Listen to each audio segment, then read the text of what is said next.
My mother-in-law moved in and handed me a 14-page rulebook. Here's what happened when I showed my husband. My name is Kayla, and I guess you could say I'm living the suburban dream. I've been married to my wonderful husband, Chris, for 4 years now, and boy, what a riot it's been. We met in college, both majoring in business. There was something about his smile and his easygoing nature that drew me in. We were inseparable from the start, spending late nights studying, giggling over inside jokes, and planning our future together. Fast forward a few years and we got married, promising to be there for each other through thick and thin. The whole for better or for worse thing seemed like a piece of cake at the time. Little did I know that our journey was about to take a turn, with me almost dead thanks to none other than my mother-in-law. Chris and his mom, Joan, had this tight bond that was just too much for me. Joan practically raised him solo after her divorce, and it seemed like she was dead set on keeping him under her wing after he had flown the nest. I'd heard tales about how she used to match outfits with him, and she'd always be there like a shadow while he used to play with his friends. Let me tell you about Joan's timetable for Chris. It was like she was the master architect of his life or something. She'd have this whole elaborate schedule mapped out for him, from the moment he woke up to the moment he went to bed. Even when he headed off to college, the clinginess didn't exactly fade. She'd call him multiple times a day, checking on his schedule and even popping in for visits twice a week. Honestly, it left its mark on Chris. He was this amazing guy, but you could tell he carried the weight of all that on his shoulders. He doubted himself a lot, always wondering if he was doing the right thing or if he was living up to her expectations. She had this tendency to get a bit jealous of Chris's girlfriends, which was a bit on the weird side.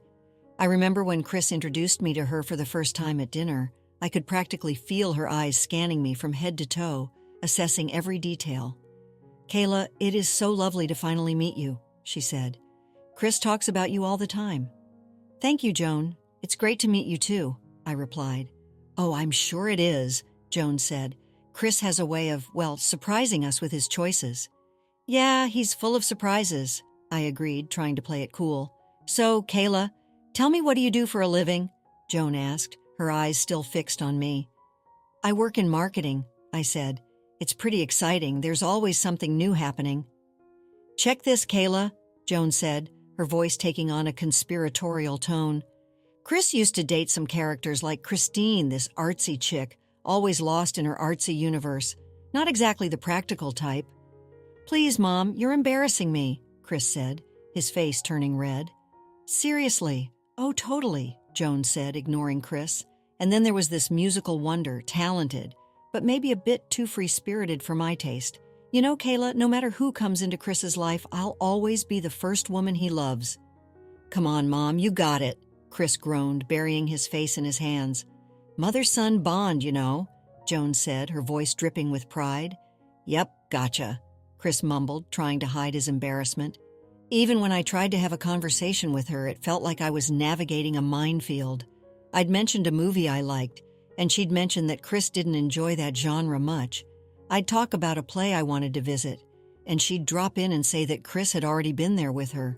It's like she had this mission to prove she was the ultimate Chris expert, and I was just an amateur. She just came off as so insecure to me from the very first time we met. She had an opinion about everything, from how I should decorate our apartment to what I should cook for dinner, as per Chris's preferences. It felt like I was competing for Chris's attention with his mother. Things took an even wilder turn when Joan's kitchen caught fire, turning the house into a disaster zone. She needed a place to stay during the renovations, and of course, we had to invite her. The day Joan arrived, she handed me a 14-page rulebook. Yes, you heard that right, a freaking rulebook. "Hey, Joan, I'm sorry about the fire at your place, man. That must have been tough," Chris said, his voice laced with genuine concern. "You're welcome to stay here as long as you need. Let me grab those bags for you." "Thanks, Kayla," Joan said, her eyes twinkling with a strange intensity. "The fire was a nightmare. May shook things up, but before we all get settled, there's something I want to give you." "Oh, all right," Chris said, his voice a little hesitant.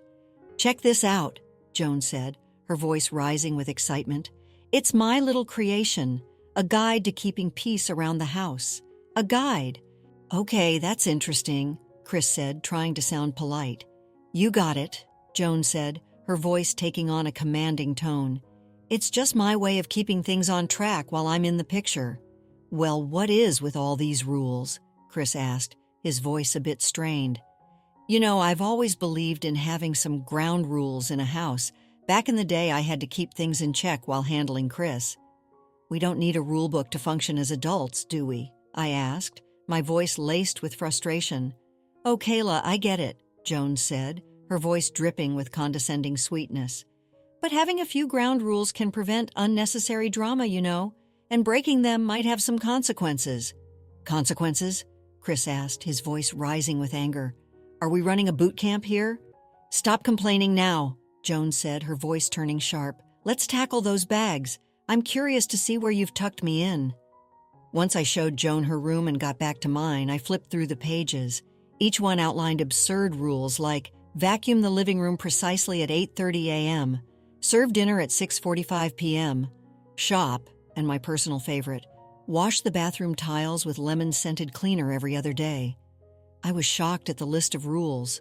What kind of controlling behavior was this? When Chris got back from work, I showed him the rule book. Before going to bed, we both started laughing at it. It was like we stepped into this whole other universe where everything was super organized. "Okay, this one takes the cake," Chris said, his voice laced with amusement. "Arrange the spice jars in alphabetical order." "Yes, I guess our spices are going for a degree in linguistics," I said, shaking my head in disbelief. "And do not miss the Gourmet Tuesdays, where I have to whip up a 5-course meal from scratch," Chris said, his voice dripping with sarcasm. "Well, that is one way to turn our humble kitchen into a Michelin star restaurant," I said, my voice tinged with exasperation. "Honey, my mom means well, but she needs to realize that I have grown up now," Chris said, his voice filled with a newfound determination. "This is our house, not hers. We have our way of doing things." "You're right," I said, my voice filled with relief. "So promise me you will not take this rulebook too seriously. It's just her way of showing that she cares, even if it's a bit eccentric." "Deal," Chris said, his eyes twinkling with mischief. "No alphabetized spices or gourmet extravaganzas in our future, I promise." The next morning I woke up, and Chris was already ready for work. He kissed me goodbye. Joan's rulebook was sitting on my bedside table. I checked the time around 8 a.m. and realized that according to the rulebook, I should be getting ready to vacuum the living room by 8:30 a.m. Yeah, right, I thought. I took a shower, got dressed, grabbed a granola bar, and left for work before Joan could catch me. I walked in after a tough day at the office, hoping to relax on the couch, but as soon as I stepped through the door, it was like walking into a storm. Chris and Joan were locked in this intense argument in the living room. Joan was all worked up. "Chris, I'm struggling to understand why Kayla can't seem to respect the rules I've set in this house," Joan said, her voice laced with frustration. "Did you notice that Kayla just left for work this morning without doing any of the chores?" "Mom, we've talked about this," Chris said, his voice strained. "This house is turning into chaos. It's about maintaining order. That's how I raised you." "Raised him with rules that he's now grown out of," I muttered under my breath. "Look who is here," Joan said, her voice dripping with sarcasm. "You think you know him better, huh? Because I distinctly remember him asking for pancakes every Sunday morning when he was a kid." "Mom, seriously," Chris said, his voice rising with anger. "Kayla, who even are you? This is my son's house, and it belongs to me as much as it belongs to you." "Excuse me, what?" I asked, my voice filled with confusion. "Chris, Mom, I need to come clean," I said, my voice trembling with a mix of fear and anger. "This is Kayla's house. She owns it." "What?" Joan said, her eyes widening in disbelief. "How is that possible?" "Joan, when Chris and I got married, my parents gifted me this house as a first anniversary present," I said, my voice steady despite the turmoil inside me. "It's under my name." "Chris, you never told your mom," I said, my voice filled with a mixture of shock and betrayal. "I didn't want to complicate things, so I let you believe it was mine," Chris said, his voice filled with guilt. "I'm sorry, Mom." So after Chris did his dramatic storm off, I was left standing there totally dumbfounded by what he'd just thrown into the conversation. My brain was doing some serious acrobatics, trying to figure out why he'd go all Mission Impossible with a lie about our house. Chris had never, not once, lied to me before. He'd always been the sweetest, most genuine guy. I took a deep breath and headed to our bedroom, giving the door a gentle push. There he was, Chris, looking like he was drowning in guilt. Hey, pause for a moment. Would you care to support us, like this video, and subscribe for more? Now let's dive back into the story. Hey, can we talk? I asked, my voice soft but firm. Yeah, I guess we should, Chris said, his voice barely a whisper. Look, I'm not mad or anything, I said, trying to sound calm despite the storm brewing inside me. I can't wrap my head around why you would lie about the house of all things. You know, we have always been open and honest with each other. I know, honey, Chris said, his voice filled with remorse. That's what's been eating me. I should have just told you the truth from the start. Okay, so what's the deal? I asked, my voice laced with a hint of suspicion. It's my mom, Chris said, his voice dropping to a low murmur. She has always been on my case, ever since I was a kid. She's had these expectations about who I should be and what I should achieve. It's like she wanted this perfect version of me. And you thought lying about the house would what? Impress her? I asked, my voice filled with a mixture of confusion and anger. No, not impress, more like disappoint her, Chris said, his voice filled with a deep-seated sadness. She's always been proud of her control over things, and I thought if she found out that you're the one who owns the house, it would shake things up. She would be disappointed in me for not being the son she wants me to be. Wait, hold on, Chris, I said, my voice filled with a surge of protectiveness. You are your person. You have always been kind, hardworking, and true to yourself, baby. You're the man I fell in love with. Why does she need to define your worth? Chris's backstory with his toxic mother was hitting me hard. Growing up with that kind of negativity made him feel like he had to lie to his mom. The whole thing was straight up unfair. Chris, the most chill and caring guy I knew, carried around this heavy baggage from his messed up family. He deserved better, a childhood that didn't leave him feeling like he had to lie or prove himself. What irked me was how toxic Joan could be. It made sense why she had no friends and nowhere to go when her kitchen burned down. I was mad. She was so mad that she had this hold over Chris, that she made him feel like he had to lie to keep the peace. I was mad that she was this toxic presence in our lives. It was like she was poisoning everything. The next day was seriously weird. I was getting ready for work, fully prepared for Joan to come at me with her usual chore checklist or some sarcastic comment like she always did. But surprise, surprise, she was radio silent. I headed to work, feeling a mix of relief and suspicion, thinking, is this the calm before the storm or what?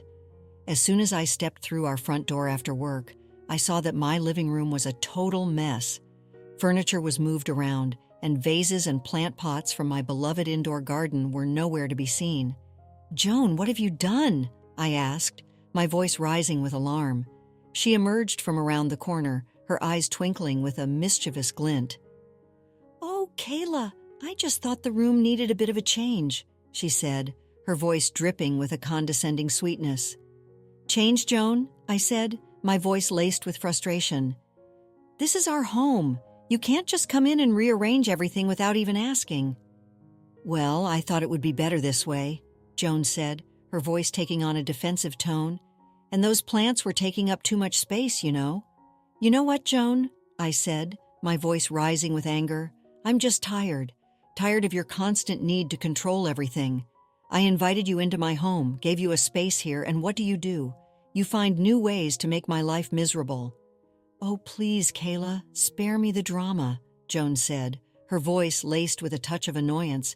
You are overreacting. They were just plants. Stepping into my bedroom was a bit of a shocker. My bed was against a new wall, the photo frames on the dresser seemed cramped, and my desk was in a spot that made zero sense. I couldn't grasp why Joan thought she had the right to be a fun master. Can we just live together without one of us trying to rearrange the whole universe? I asked, my voice filled with a mixture of exhaustion and frustration. I stormed into Joan's room, my frustration reaching its boiling point. Enough was enough. Joan, seriously, what were you thinking? I asked, my voice shaking with anger. You had no right to go into my bedroom and rearrange things without asking. You're blowing this way out of proportion, Kayla, Joan said, her voice taking on a defensive tone. We need to talk. I've been trying to keep my cool, but I can't hold back anymore. You've been treating me like some sort of intruder in my own home, and it's not okay.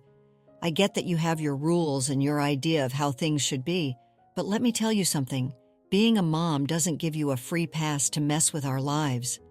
"Whoa, where's all this coming from?" Joan asked, her voice laced with a hint of disbelief. "It's been building up after months of your critiques and eye rolls," I said, my voice filled with a newfound strength. "You think you're the guru of life or something, especially when it comes to Chris. But guess what? Your way isn't the only way." "Believe it or not, I've been guiding him since his dad left," Joan said, her voice taking on a defensive tone.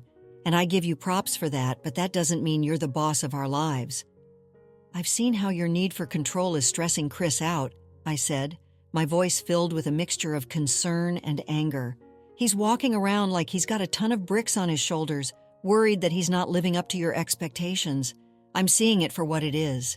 I see it when Chris hesitates to speak his mind around you. I hear it when he tries to keep you happy at all costs. Chris is a grown man, and I'm not letting you yank his strings anymore." "You just brought trouble upon yourself, Kayla, questioning me as a parent," Joan said, her voice laced with a venomous threat. "You'll know soon." So after that showdown with Joan, I was emotionally drained and seriously wiped out. I told the whole drama to Chris later that night and found comfort in his arms. He was like my shield against the emotional storm. He apologized to me and told me that Joan was not a permanent member of the house and that she would be gone soon. Chris's "she'll be gone soon" comment started making sense, so I didn't let it bother me much. But the next morning, while I was getting ready for work, Joan just walked up and apologized out of the blue.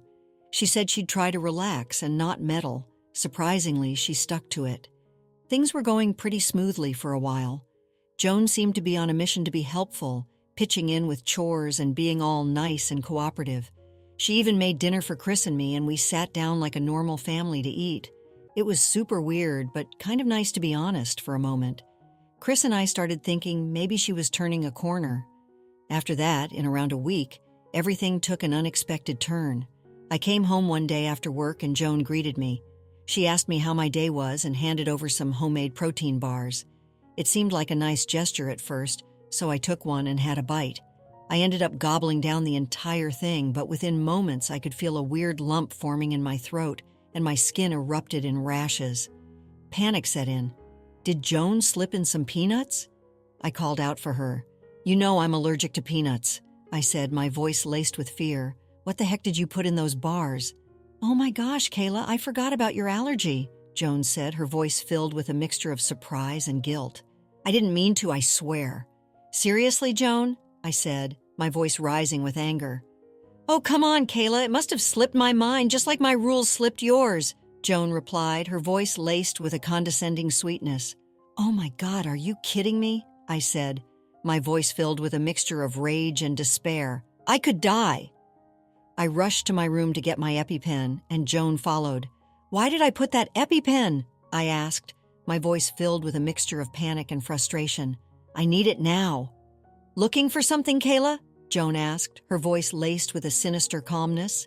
"My EpiPen? You rearranged this room. Where did you keep it?" "This is not a game, Joan," I said, my voice trembling with a mixture of fear and anger. "My EpiPen is a matter of life and death." "Well, we'll just have to find it, won't we?" Joan said, her voice taking on a mocking tone. I could feel my body giving out like I was running on fumes. My vision was all wonky and the sense of doom settled in. I knew things were seriously messed up. As I was trying not to black out, I heard Chris's voice cutting through the haze. He was on the phone, talking like his life depended on it. An ambulance pulled up. Paramedics were all business, doing their thing to get me stable. The ride to the hospital was blurry as heck, with sirens beeping and the whole shebang.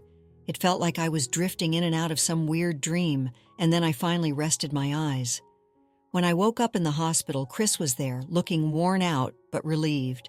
I was done with her manipulation, her toxicity, and her complete disregard for anyone's well-being but her own. As soon as I was discharged, I had a serious heart-to-heart with Chris. He knew it was time to take a stand, too. He'd seen firsthand the damage his mother's actions could cause, and he was ready to set things right. A couple of days later, I was discharged from the hospital, and Chris and I got home. "Mom, we need to talk," Chris said. his voice firm but laced with sadness. "I don't know what Kayla told you, but it was all a mistake." "Cut it out," Joan said, her voice laced with a mixture of anger and disbelief. "You know what, Mom? I used to think I had a mother, someone who cared, someone who wanted the best for her family, but I was dead wrong," Chris said, his voice filled with deep-seated anger. "I didn't know I had a monster for a mom, someone who's willing to manipulate just to satisfy her own twisted need for control." "No, honey, I need to get this out," Chris said, his voice filled with a mixture of rage and heartbreak. "Mom, you've torn this family apart with your toxic behavior. You've taken every opportunity to belittle and demean Kayla, someone who's done nothing but support and care for all of us. What did she get in return? Neglect and allergies are triggered because you forgot. It's sickening. You nearly killed Kayla. Let that sink in. You almost killed your son's wife. Didn't you even think about me once?"